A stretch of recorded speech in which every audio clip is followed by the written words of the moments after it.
السلام عليكم ورحمة الله تعالى وبركاته دمان صاحبada qaaliga ah ee ku xidhan channelka la jaanqaad waxaan toddobaadkan ka hadli doonaa laambadii ugu horeysay ama nalkii ugu horeeyay ee dunida la sameeyo hadaba yaa sameeyay nalkaas warbixintan ayaad ka dhaxli doontaan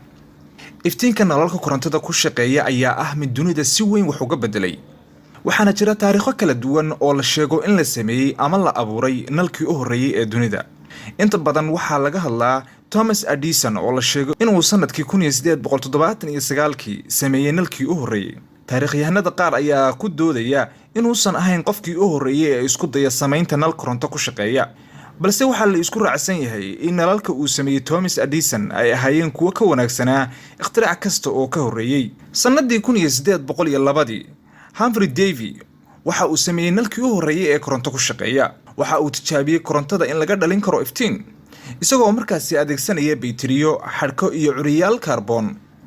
markuu intaasi isu geeyay waxaa ka dhalatay in curiyaha kaarboonku uu dhalaalay tijaabadan Humphrey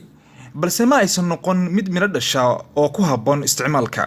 sanado badan kadib waxaa sii socotay tijaabada la isku dayayo nal waxtar leh oo la isticmaali karo sanadii 1840 saynisyahanka Britishka ah oo la oran jiray Warren de Lure ayaa isna waxa uu tijaabiyay curiyaha platinum balse qiimaha platinumka ayaa waxa uu ka dhigay aragtidiisa mid aan macquul ahayn waxa jira iyaguna saynisyahano kale oo dalalka Ingiriiska iyo Canada ka soo kala jeeda sida Joseph Swan oo 1850 tijaabo sameeyay iyo Henry Wood oo isna 1874 tijaabooyin kuwa u dhow sameeyay balse waxaas oo dhan marka la isku soo xooriyo waxaa midho dhal noqotay tijaabada Thomas Edison ee sanadkii 1879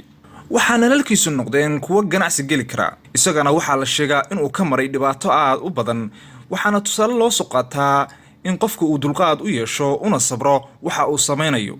haddaba haddii aan Soomaali nahay maxaan ka baran karnaa taariikhaha noocan oo kale ah maxaayna ka hortaagan inaynu dunida la jaanqaadno oo aynu teknolojiyadda casriga ah ka faa'iideysano waxaad nagala socotaan channelkeena la jaanqaad dunida si aad macluumaad kale u hesho fadlan subscribe taabo waad mahadsantihiin